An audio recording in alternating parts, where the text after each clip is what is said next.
Boa noite, pessoal. Para quem não me conhece, meu nome é Roberto e a gente vai estar seguindo aqui nas quartas-feiras, estudando o livro Os Portões da Prática Budista, tá? Então, eu coloquei no chat o acesso ao direcionamento do que a gente está fazendo nas quartas-feiras, tá? Que é uma forma de a gente se manter conectado. E já deixando claro que a dinâmica do encontro, ela vem como se a gente tivesse num bate-papo, num certo sentido. Então, enquanto eu for falando, se surgir alguma dúvida, se surgir algum comentário, alguma coisa a ser complementada, vocês podem escrever no bate-papo, ou vocês podem abrir o microfone de vocês e ir comentando, tá? Para quem tem o livro Portões da Prática Budista, a gente vai entrar no que é chamado capítulo 5, ou seja, a vida diária como prática espiritual. E acho que o tema veio a calhar, né? Principalmente no momento onde a gente está vivendo nesse momento. Então eu vou dar um recapitula a partir do encontro anterior e, em seguida, entrar no tema de hoje. Então, capítulo 5, página 50. Quem não tem um livro pode ir acompanhando. Então, ele vai começar a falar sobre qual é a vantagem da gente começar a contemplar a impermanência em nossas vidas. Será que isso tem alguma vantagem? Tipo, será que os budistas eles falam em impermanência o tempo todo porque eles são mal-humorados, eles não querem nada com a vida e por aí vai? Então, ele diz que é o contrário, né? Quanto maior a contemplação da impermanência, maior também é a paciência que a gente vai começar a dedicar às pessoas que estão à nossa volta. Então, é como se a gente sempre está reclamando de que está ocupado, né? Mas a gente está ocupado até mesmo para cuidar de nós mesmos, assim. Então, isso é um dos sintomas causados por um tipo de vertigem que é a avidya, né? Então, um tipo de miopia diante da ignorância. A pessoa, desculpa, um tipo de miopia diante da realidade, né? A pessoa segue um pouco ignorante ao que é que está acontecendo. Ela ignora, de fato, o que é que está acontecendo, como as coisas são. Então, no segundo parágrafo, que é o tema de hoje, ele diz assim: chegar à compreensão da impermanência e ao desejo autêntico de fazer os outros felizes nessa breve oportunidade que temos juntos constitui o começo da verdadeira prática espiritual. Então, esse é o tipo de sinceridade que efetivamente catalisa a transformação em nossa mente e em nosso ser. Então, vamos lá. Primeiro ele diz chegar à compreensão. Então, para a pessoa poder, de fato, chegar à compreensão da impermanência, ela não vai conseguir chegar à compreensão da impermanência pensando sobre a impermanência, porque o pensamento também ele é impermanente. Então, a gente tem já de cara esse desafio, que é, nós temos o modo habitual de aprendermos sobre as coisas de modo cognitivo, e agora a gente vai ter o desafio de aprender sobre as coisas, aprender sobre a dinâmica das coisas, a partir do modo contemplativo. Então, o cognitivo é assim, tá, entendi. Ah, ótimo, que bom que você entendeu. Parabéns, amiguinho. Mas a questão é assim, a gente vai entender que entender não é o suficiente. Entender não produz transformação. Então, quando ele diz que é necessário chegar à compreensão da impermanência, significa que a gente vai ter que usar essa inteligência que é contemplativa. Se eu só entender a impermanência, quando a impermanência surgir, dá um frio na barriga, entende? Porque aquilo é apenas intelectual. Então, vamos chegar à compreensão da impermanência e ao desejo autêntico. Esse desejo autêntico significa assim, significa que a gente vai olhar com um desejo sincero, fora das bolhas. Porque às vezes até a ideia de compaixão que a gente tem, ela tem um certo desejo de apego ali dentro. E a pessoa, ela não faz isso por maldade, né? Mas ela faz isso porque é o que ela pode fazer naquele momento. E aí depois ela vem dizer, olha, o que é que tem de errado na minha compaixão? Olha, com a compaixão não tem nada de errado. O que teve de errado é que às vezes a gente precisa purificar a forma como a gente está vendo as coisas, né? Então, ele também diz assim, que o desejo autêntico de fazer os outros felizes nessa breve oportunidade. Então, a pessoa poderia colocar uma linha do tempo. Então, vamos lá. Sei lá, ela poderia botar de 6 anos até 100, né? Porque antes disso, talvez ela não lembre de muita coisa. Então, o que são 90 anos, né, de existência que a pessoa viveu? Aquilo é nada, entende? Tem um documentário, agora eu esqueci o nome, que um dos senhores, ele já está perto dos 100 anos, e ele diz assim, bom, o que me resta de alegria agora é poder roubar do governo, porque pelo menos a minha aposentadoria está em dia. E depois ele cai na gargalhada, né? Então, é muito breve. A gente só tem, no máximo, vamos supor assim, a pessoa chegou a 100 anos e isso é muito pouco, né? Então, nessa breve oportunidade que nós temos juntos, isso constitui o começo da verdadeira prática espiritual. Às vezes a gente pode começar com a espiritualidade sendo uma coisa muito espiritual, até demais. Uma coisa que nem os santos conseguem alcançar, seja lá o que seja essa espiritualidade. Então aqui Tiago do Rinpoche ele vem trazer o seguinte, ó, o que a gente está tentando dizer que é espiritualidade, em primeiro lugar, inclui a compreensão da impermanência, como uma forma de diminuir o nosso desejo e apego pelas coisas, porque às vezes até o nosso desejo e apego por tentar ser espiritual também traz problemas, né? Então, em seguida, é o desejo autêntico de fazer os outros felizes, né? Então a pessoa vai dizer, bom, mas como é que é isso? A pessoa pode se perguntar, né? Bom, mas Roberto, como é que é isso? Como é que eu vou tentar fazer os outros felizes? Eu tentei fazer os outros felizes no trabalho, não deu certo. Eu tentei fazer os outros felizes no meu namoro, não deu certo. Tentei fazer os outros felizes dentro de casa, também não deu certo, né? Tem sempre alguém reclamando. Ou seja, essa é uma boa pergunta que a pessoa poderia fazer. Então ele vai seguir dizendo assim: esse é um tipo de sinceridade que efetivamente catalisa a transformação em nossa mente e em nosso ser. Então, alguns mestres chamam de sinceridade, outros chamam de honestidade, mas é assim, é algo que brota dentro da gente, sabe? É uma coisa que é dizer assim, não, olha, basta por hoje. Eu acho que dessa forma que eu estou andando, eu não estou indo muito longe, sabe? Eu não estou indo muito longe, eu estou correndo 360 graus, não estou indo muito longe. Então ele diz assim, bom, vamos supor que a pessoa agora ela começa a se questionar, né? Será que ela está sendo honesta com ela? Será que ela está sendo sincera? Será que a compreensão da impermanência dela é completamente superficial, onde é assim, relaxe, tudo vai passar. Bom, mas tudo vai passar, inclusive você que está dizendo para eu relaxar, né? A pessoa, não, não, calma, calma. Então é assim, será que aquilo realmente está profundo ou é só mais uma artimanha que a pessoa tá tentando sustentar sem ela se dar conta, né? Então ele segue, ele diz: não precisamos raspar a cabeça, nem tampouco usar vestes especiais. Não precisamos também sair de casa, nem dormir em uma cama de pedras. Eu acho que quando ele falou assim, não precisamos sair de casa, ele estava falando para o pessoal que iria estar em quarentena em 2020. Então a prática espiritual, ela não requer condições austeras, né? Ele diz assim, apenas um bom coração e a maturidade de compreender a impermanência. Isso sim nos fará progredir.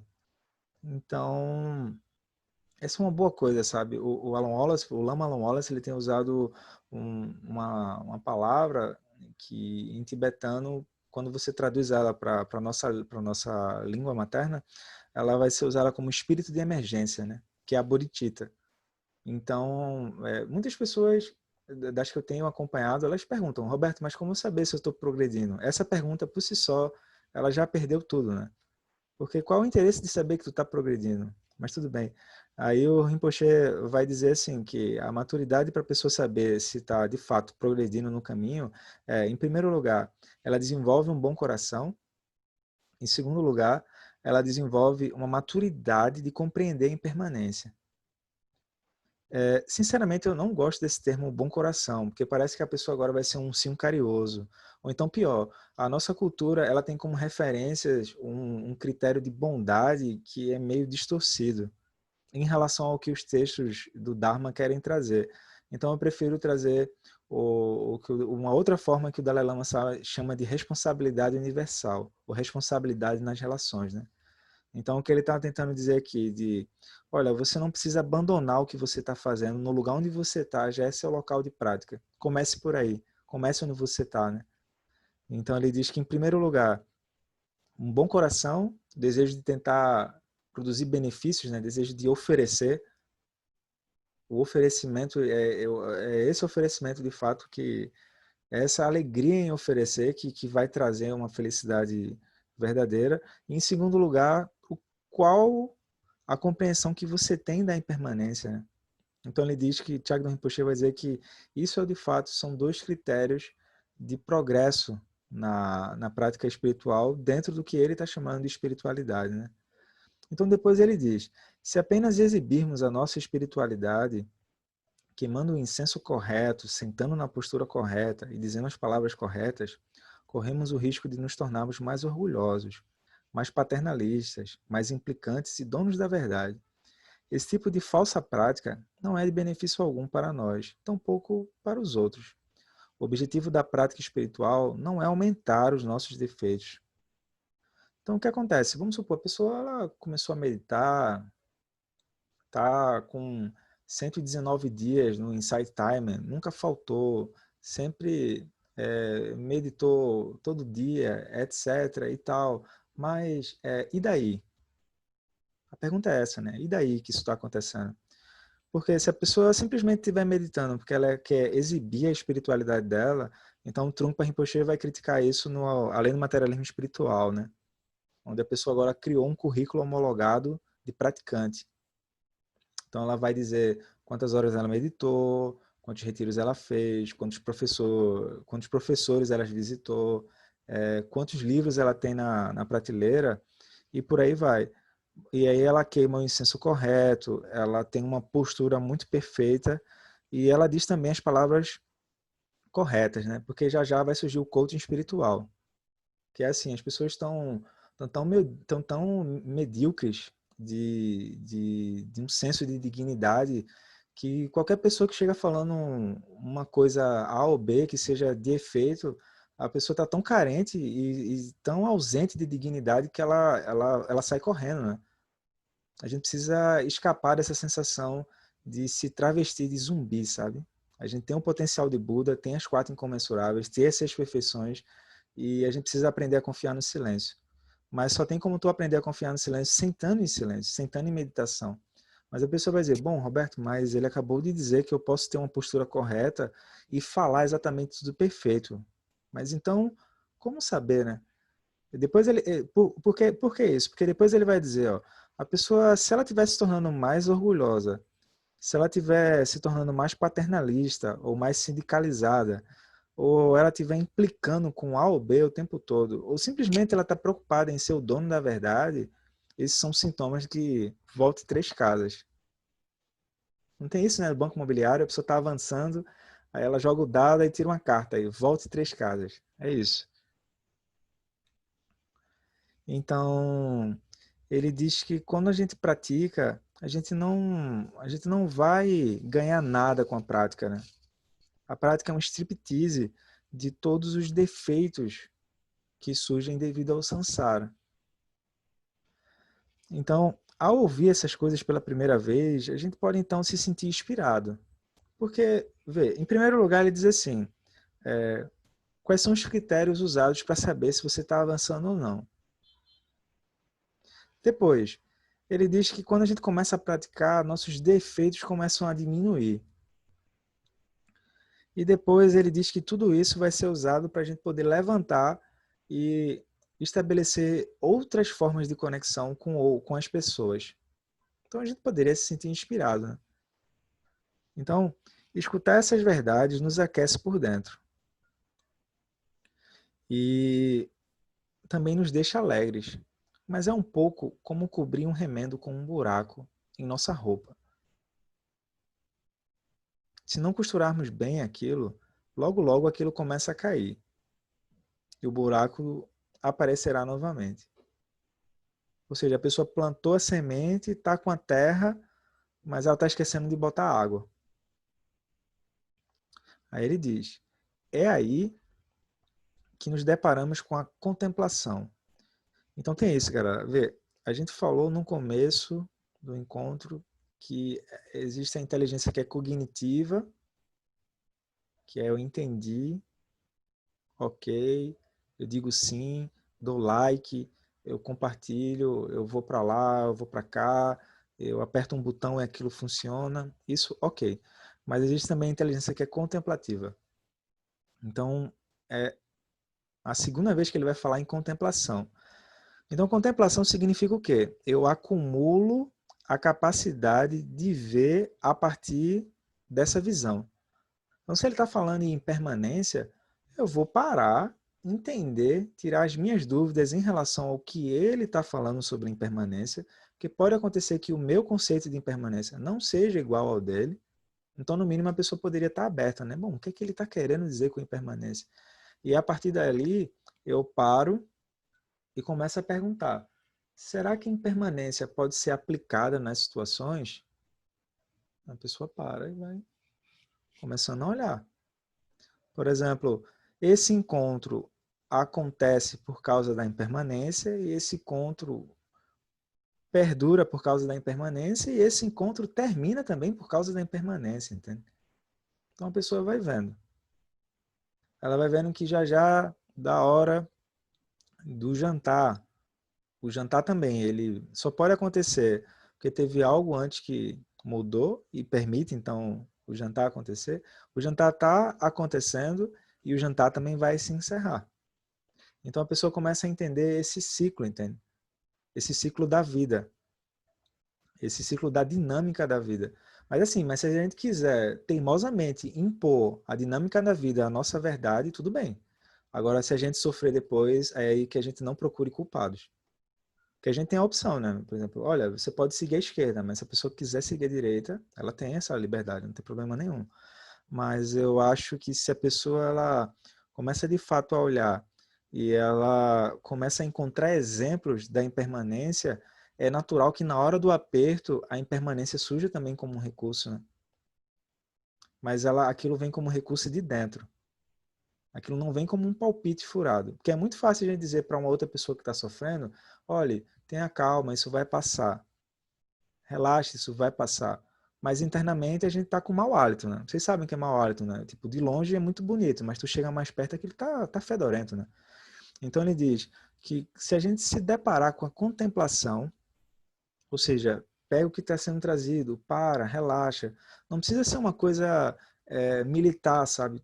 Não é isso. Mas, por exemplo, tu pode estar assistindo um filme e contemplar a impermanência daquele filme.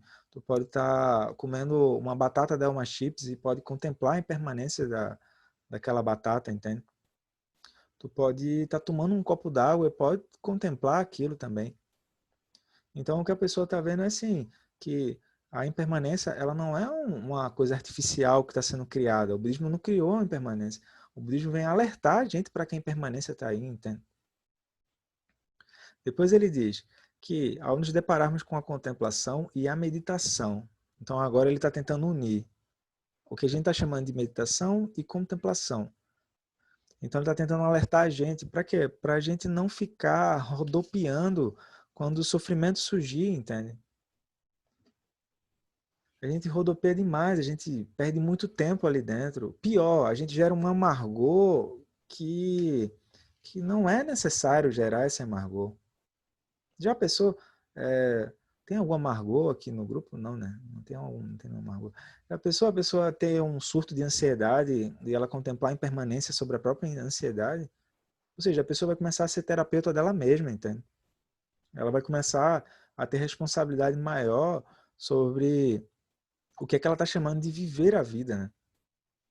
Então ele diz, embora possamos ser inspirados e tocá-los pela simplicidade, de fato, os ensinamentos eles são até bonito, porque são simples, né? Eles não são complexos. Ele não tem aqui, por exemplo, ele não tem aqui, encontre a derivada de segunda ordem da equação.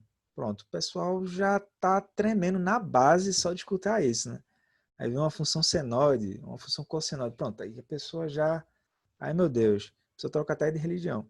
Ele não está falando dessas coisas, entende? Ele diz assim, embora possamos ser inspirados e tocados pela simplicidade e pela profundidade de uma visão espiritualizada da vida, ainda assim nossos hábitos são muito arraigados. Então ele está falando para a gente que está aqui e a pessoa diz, não, de fato, o ensinamento está fazendo sentido, o ensinamento fez sentido, mas na hora H tem alguma coisa que me toma. Tem alguma coisa que me arrasta, me pega de jeito e eu não sei o que fazer sobre isso. Eu sofro com isso. Eu sofro. Ou eu sofro ou as pessoas que estão ao meu redor sofrem. Eu não queria fazer, eu não queria fazer dessa forma, né? Eu queria agir de outra forma. Então, parece que continua sendo difícil lidarmos com o mundo. Então, nesse momento, a pessoa diz assim, não, eu entendo, eu medito, eu pratico. Mas, Roberto, eu vou para o mundo e parece que existem dois lugares. Quando eu estou sentado em meditação e quando eu estou em pé assinando um contrato. Ou quando eu estou em pé preenchendo o cheque para dar de pensão alimentícia para o meu filho. Então existem dois lugares diferentes. E aí, eu faço o quê? Então, Roberto, quem fala? é que eu, a Lia, Oi, Lia.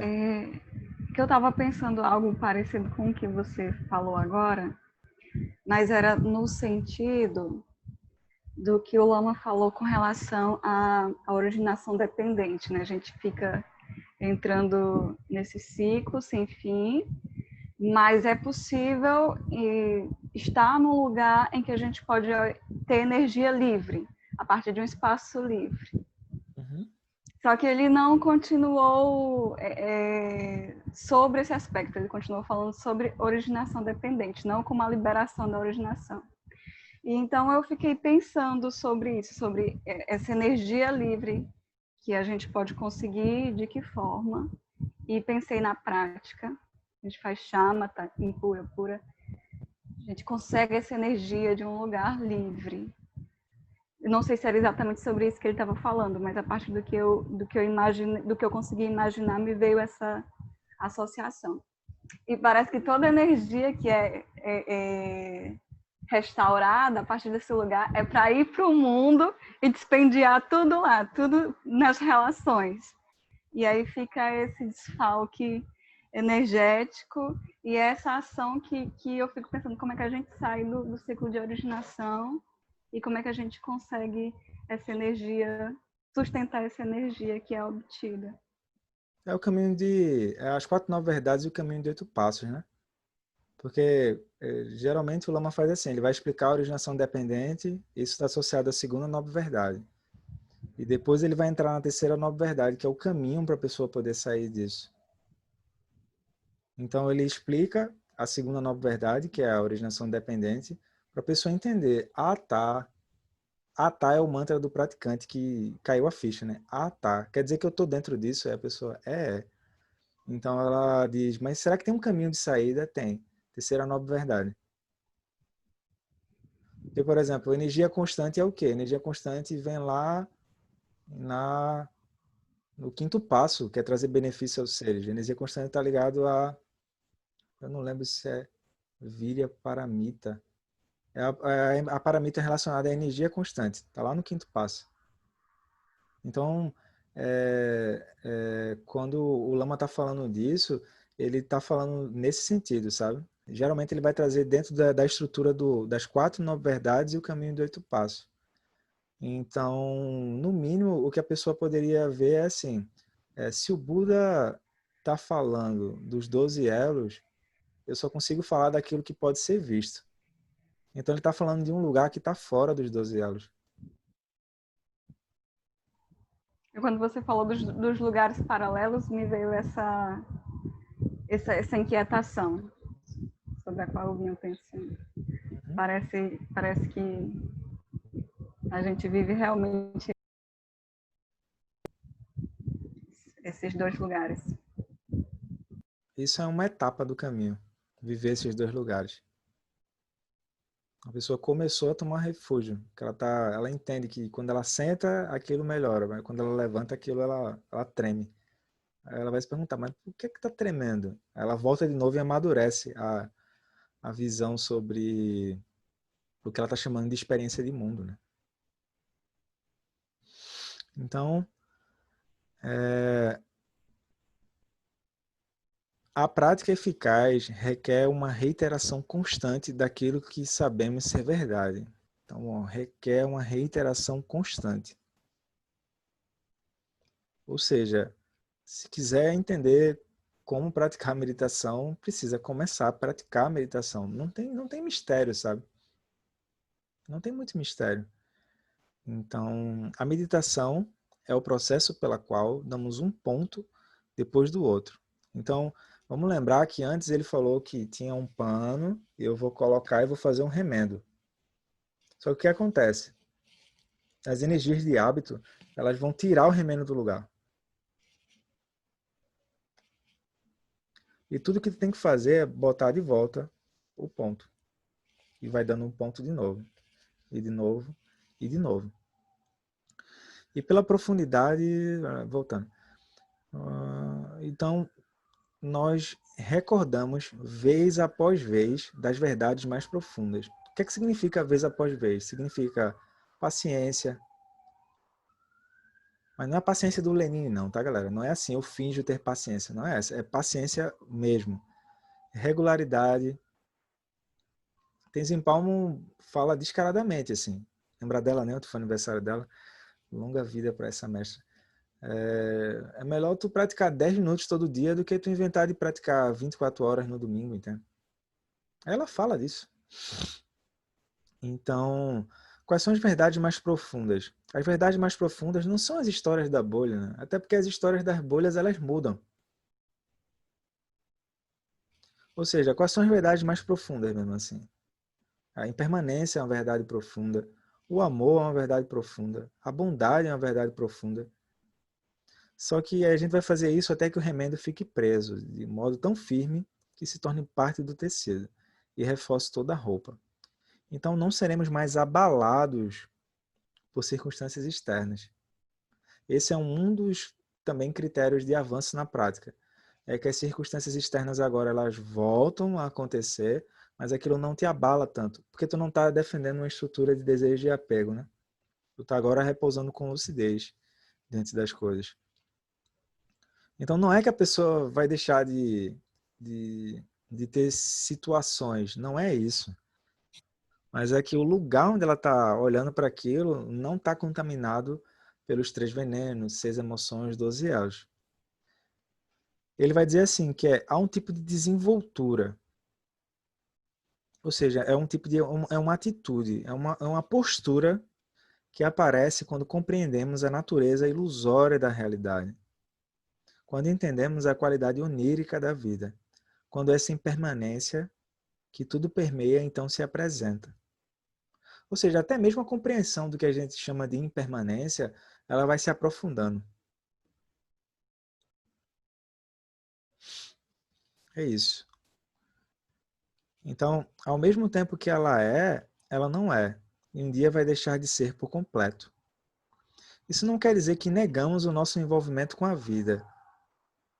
Não é assim, a pessoa agora vai virar uma coisa Hakuna Matata. Não, é lindo viver. Hakuna Batata. Os problemas você deve esquecer. Não é isso, entende? O que vai acontecer é que quando a pessoa começa a praticar isso, ela começa a ter mais espaço no coração para as pessoas. Ela não está andando com um coração amargo, oprimido, dizendo você sim, você não. Esse sim, esse não. Ela acha que ela tem a capacidade de julgar quem vai para o céu e quem vai para o inferno. Né? Mas isso pertence à bolha, entende? A bolha é quem diz quem vai para o céu e quem vai para o inferno. Então, ele diz também que nós não vamos nos levar mais tão a sério. Ou seja, a gente vai começar a entender que essa rigidez das identidades, ela não precisa ser levada a sério. A gente tem um pouco de síndrome de Gabriela, né? Eu nasci assim, cresci assim, você sempre assim. Tem alguma Gabriela no grupo? Tem, não. Mas a gente tem um pouco disso, né? Não é necessário. E encaramos a vida com menos esperança e menos medo. Isso é o que os mestres vão chamar de destemor, né? Então, se não há obscuridades mentais, não há medos. Prajna Paramita, né? Tá lá no Sutra do Coração. Então ele diz que nesse ponto da prática, seremos como um adulto que brinca com a criança da praia. O adulto não sofre com a criança que vê o castelo de areia que está sendo arrastado por uma onda. No entanto, o que brota é compaixão pelo sofrimento da criança. É isso, né? A criança está tão compenetrada no exercício de fazer o castelo que ela não consegue ver além do próprio resultado que é obter o castelo. Ela não consegue ver o impacto das próprias ações. Ela não consegue olhar ao redor e entender que em algum momento a onda vai vir e vai derrubar aquilo. A pessoa vai então perguntar, mas Roberto, então quer dizer que eu não posso mais fazer castelos? Não é isso. É que se tu fizer o castelo, mas tu tiver essa compreensão mais profunda da própria natureza do que é que tu está chamando de castelo, tu vai sorrir e tu aproveita aquilo no tempo que der, entende? Tu não está apegado se o castelo vai ficar de pé ou se o castelo vai cair, porque o teu refúgio não é o castelo. Por que é que a criança chora? Porque ela cria o castelo e agora ela acha que o castelo é separado dela. Depois é pior, que ela entende que ela cria o castelo, a água vem e derruba. Ela diz, não, mas agora eu vou fazer outro. Aí pronto, aí piorou mais ainda. Então ele usa esse exemplo que é um exemplo clássico. O adulto que brinca com a criança. Então, compaixão é algo natural em todos nós. Então, deu para pegar, galera, como se fosse assim, vamos traçar uma timeline aqui, na minha mão, aqui, nas duas mãos. O primeiro contempla a impermanência, reduz desejo e apego. Dessa redução de desejo e apego, eu crio mais paciência para, no mínimo, aturar a mim mesmo, né? Que a gente não se atura. A gente não se atura e tem a cara de pau de exigir que outra pessoa nos ature, né? E então, paciência contempla a impermanência. Contempla que a impermanência é algo que realmente está presente nas situações. Depois de contemplar a impermanência, percebo que, pá, mas não precisa de tanto peso, não precisa de tanta rigidez, né? Aí percebo que ainda que eu entenda isso, aqui dentro tem alguma coisa que me move na contramão. Aí eu entendo que eu tenho hábitos, energias de hábito que vão me possuir. E eu vou rodar a baiana no lugar que não era para rodar a baiana. Aí eu fico me sentindo mal, as outras pessoas que eu quero bem, elas também começam a se sentir mal. Então eu começo a praticar a meditação, começo a contemplar os ensinamentos, começo a internalizar os ensinamentos. E aí, naturalmente, começa a vir o que ele falou. Ele começa a falar sobre visão. Eu começo a contemplar agora o sofrimento dos outros seres. Começo a contemplar que aquele sofrimento não precisa ser daquela forma, não precisa andar daquela forma. Não é sobre ter ou não ter, não é sobre é não é. É sobre ter o caminho do meio, né? Sobre ter lucidez. Então, no final, ele retoma. Ele diz: a compaixão é algo natural em todos nós. Mas pelo fato de termos hábitos arraigados, muito autocentrados, precisamos cultivá-la, contemplando, de novo, contemplando. Contemplando o sofrimento das pessoas que imprimem solidez ao sonho. Precisamos desenvolver o desejo sincero e compassivo de que o sofrimento delas cesse e que elas venham a compreender a qualidade onírica da vida e assim evitem toda a angústia que surge quando as coisas que elas dão valor inevitavelmente se perdem. Ou seja, quando surgem esses hábitos arraigados, a pessoa não consegue ver que a onda vai quebrar. Ela acha que ela é a onda, entende? Mas quem está de fora está vendo. Não, qual é o movimento da onda? A onda vem e depois ela quebra, mas ela quebra no próprio mar. Ela não consegue ver isso. Ela se reifica como sendo a onda. Então, ó, essa é uma boa definição de compaixão, tá? O desejo sincero e compassivo de que o sofrimento das pessoas cesse e que elas venham também compreender a qualidade onírica daquilo que elas estão vivendo e assim evitem toda a angústia que surge quando as coisas que dão valor inevitavelmente se perdem. Essas coisas que elas dão valor, elas podem ser coisas externas, tá? Pode ser um carro, uma casa, a conta financeira, pode ser, sei lá, um hambúrguer da McDonald's, pode ser qualquer coisa que ela aponte fora, mas também pode ser as construções que ela tem dela mesma, como a carreira profissional dela, a forma como ela lida nas relações, a postura dela como tio, tia, namorado, namorada, gerente, funcionário, ou seja, são o que ele está falando dessa angústia de se perder no meio disso é a rigidez que surge da identificação com a identidade, né? Da reificação da identidade. E aí ele diz, para terminar hoje, né, que por 12 anos, um dos maiores estudiosos e praticantes da Índia, que é Atisha, estudou muitos textos, coletâneas enormes de ensinamentos e comentários sobre a doutrina de Buda e as realizações dos grandes lamas. Então, assim, um pouco de história. Quem tiver depois uma curiosidadezinha, bota lá no Google budismo e digita Atisha. A-T-I-S-H-A. Esse é um mestre que contribuiu bastante para o budismo continuar, né, de forma estável. E ele foi um dos precursores do caminho gradual, porque ele viu que estava se falando muito de vacuidade e luminosidade e tal, e as pessoas estavam achando tudo muito mágico e tudo muito bondoso e por aí vai, e aquilo estava uma viagem na maionese total. Então ele viu que além do caminho final, precisava ter um caminho gradual para poder ajudar as pessoas a elas identificarem obstáculos sutis. E esses obstáculos sutis eles estavam fazendo o Dharma entrar em detrimento. É isso, assim. Então, a Tisha foi um desses mestres casca grossa, assim, que foi lá e ajudou a coisa a andar melhor. Então, depois de anos de estudo, esse mestre chegou à conclusão de que, sem exceção, todos os métodos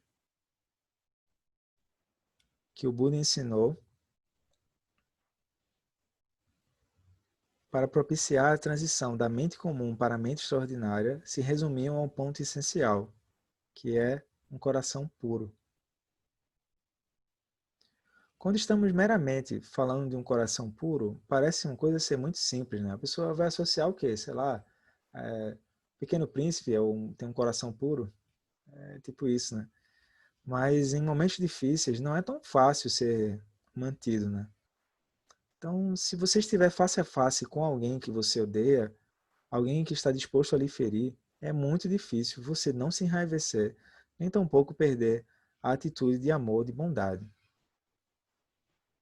Então, uma forma efetiva de manter o bom coração em nossas interações cotidianas é repetidamente.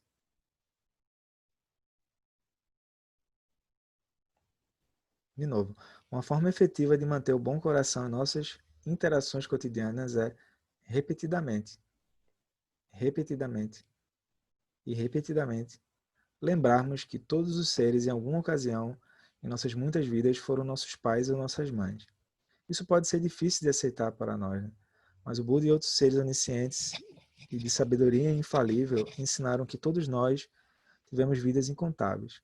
Nós, por outro lado, não sabemos de onde nascemos anteriormente, ou o que acontecerá conosco depois da morte. Entretanto, ao refletir sobre isso, verificamos que vivemos hoje em consequência de termos vivido ontem, e hoje é a base para o amanhã. O mesmo acontece com a sequência da existência. Temos esta vida, o que significa que tivemos uma base anterior para ela. Enquanto o próprio presente estabelece o terreno para o que vai acontecer em seguida. Bom, eu acho que fica mais próximo de dizer assim, ó, todos os seres desejam a felicidade. E quando eles estão buscando a felicidade, eles desejam evitar o sofrimento de perder aquilo que eles estão chamando de felicidade. Né? Surge uma aflição mental por isso. E eles não conseguem ver o impacto e a consequência de seguir nesse rumo. Né? Ou seja, eles giram os 12 elos o tempo todo. E não conseguem se dar conta de onde aquilo vai dar.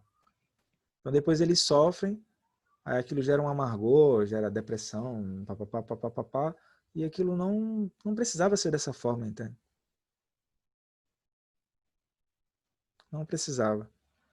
Então, se a nossa sabedoria intrínseca se revelasse da forma mais plena, veríamos que todos os seres, sejam humanos, animais ou de outro tipo, em algum momento ao longo de incontáveis vidas, já nos dedicaram um carinho de um pai ou de uma mãe. Nos deram um corpo, nos protegeram, permitiram que sobrevivêssemos. Eles nos ofereceram educação, compreensão e algum tipo de treinamento para o mundo. Não importa quais sejam os seus papéis agora, ou quão difíceis eles possam ser, os nossos relacionamentos com eles. É como se tivéssemos um jogo de faz de conta. Então somos como atores que passaram a crer que são realmente os personagens que estão representando. Ou seja, a pessoa ela entra na identidade e ela entra como alguém que vai apostar na própria identidade sem se dar conta de quais são as consequências disso. Então o sofrimento não é a nossa verdadeira face, né? Ele diz: quando compreendemos a conexão que há entre nós e cada um dos demais seres, surge a equanimidade. Nós encaramos todos, sejam amigos ou inimigos, com consideração, mesmo que tenhamos dificuldades com alguém. Isso não quer dizer que aquela pessoa não tenha sido importante para nós em algum momento. Nossa compaixão se aprofunda quando vemos uma pessoa que uma vez já foi nosso pai ou nossa mãe e sofreu horrivelmente. Então nós contemplamos como é triste, essa pessoa não compreende. Se eu compreendo um pouco mais, é minha responsabilidade ajudá-la tanto quanto eu possa. Daí vai fazer sentido a pessoa tomar o voto de bodhicitta, né?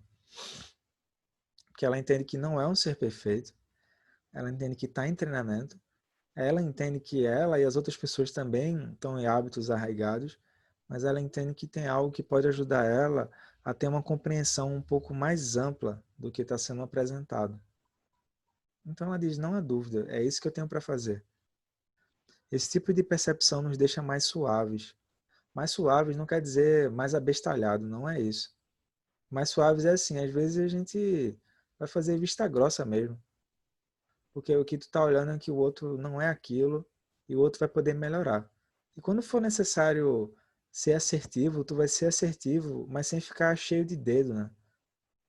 Às vezes a gente esquece que a gente pode transformar o que a gente está chamando de querer ajudar em desejo e apego e fica muito cheio de dedo para ser assertivo. Se aquela assertividade de fato é para evitar o sofrimento do outro, aquilo vai ser feito, entende? Então, mais suave não quer dizer que a pessoa está inerte. Não é isso. Quer dizer que o que for necessário dentro do alcance dela para beneficiar aquelas pessoas que estão ao redor, ela vai fazer. Ela vai fazer. Porque ela entende como é que o karma funciona. Ela entende também como é que o karma pode ser revertido. Mas os seres que estão ao redor, não. Então, se ela tem... É uma coisa tio bem, né? Grandes poderes trazem grandes responsabilidades. É tipo isso, assim. Então, assim, quando estamos em uma situação de tensão, pensamos por um momento antes de reagir impulsivamente, respondemos com paciência e compaixão ao invés de raiva. Então, esse lugar que me permite estar no meio de uma tensão, olhar e escolher como eu vou responder, é esse lugar que a gente está tentando olhar. Mas se eu simplesmente estou me infectando, fazendo um paralelo, me infectando o tempo todo com os 3 venenos, as 6 emoções, 12 elos, eu não tenho como olhar porcaria nenhuma, entendeu? Eu vou só ficar sofrendo vez após vez. Aqui o que a gente está tentando mostrar é que é o seguinte, ó, se a gente, por exemplo, tentar ser gentil e procurar ajudar, evitando implicar uns com os outros, evitando ações negativas e egoístas que possam ferir as pessoas, isso já é um tipo de ajuda, né? Então é interessante fazer essa reciclagem, sabe? Às vezes, assim, o que é que a gente está chamando de meios hábeis, o que é que a gente significa ajudar, o que é que a gente está tentando achar que é ajudar. Às vezes o que a gente acha que é tentar ajudar é simplesmente tentar fazer com que o outro seja uma réplica nossa. Pô, mas nem a gente está indo tão longe, como é que a gente tem a audácia de dizer o que é que o outro vai fazer ou não, então? Por exemplo, às vezes parece que é insuportável a gente ficar em silêncio. A gente fica tomando o tempo da outra pessoa com um bocado de fala que a gente diz assim, poxa, mas será que eu diria isso para mim mesmo? A resposta é não. Mas é porque a gente quer mostrar que sabe, ou a gente quer dizer que, que sabe como fazer acontecer, etc. E que ele não está dizendo isso, né? Ele está dizendo, ó, se a gente tentar ser gentil e procurar ajudar, evitando implicar, evitando ações negativas e evitar algum tipo de egoísmo que possa ferir as pessoas, isso também é um tipo de ajuda, né? Porque às vezes a gente só quer ajudar para mostrar um narcisismo muito maior do que nós mesmos, né? Olha, eu sou aquele que ajuda. Que inútil isso. Então, essa prática espiritual não está lhe ajudando, entende? Volte 8 casas, que é o caminho de 8 passos inteiro. Então, eu vou parar por aqui, galera, porque ele vai entrar no tema que é aplicação da prática na vida diária. Então, isso aqui foi só um aquecimento, tá? Do que acontece quando tu começa a praticar. E em seguida, ele vai começar a dar dicas. Dicas de como transformar as situações, sejam elas de escovar um dente, a, a simplesmente encontrar com alguém que está com depressão, por exemplo, e como transformar isso numa prática do Dharma, né? Ou para descontrair um pouco, né? O Dzonza Khyentse, ele vai dizer assim, a pessoa ela se programou para meditar às 6 da manhã. Aí ela acorda assim, olha para o lado, aí olhou para o despertador. Aí ela diz assim, que todos os seres possam se livrar do sono e praticar o Dharma rumo à iluminação. E depois ela volta a dormir. Ele diz assim, que só esse fato da pessoa ter olhado e ter desejado que outros seres possam acordar e que possam atingir a iluminação, isso já é uma boa coisa. Então ele diz, não tem problema você voltar para dormir, mas que você siga aspirando isso, né? Porque geralmente a gente está o quê? Super acelerado de um lado para o outro e sempre focando no que está faltando. Esse é um sintoma drástico assim de sansarite, né? Inflamação pelo sansara. Que é assim, eu estou sempre focando na falta. Sempre como um zumbi, assim, do Walking Dead. E aqui tu vai ver o seguinte, não, que olha que interessante, né? O Dzonza é um grande mestre, né? Então ele tem autoridade para brincar com algo que é tu pegar o teu sono e tu fazer um oferecimento. Então se ele está dizendo, é porque funciona.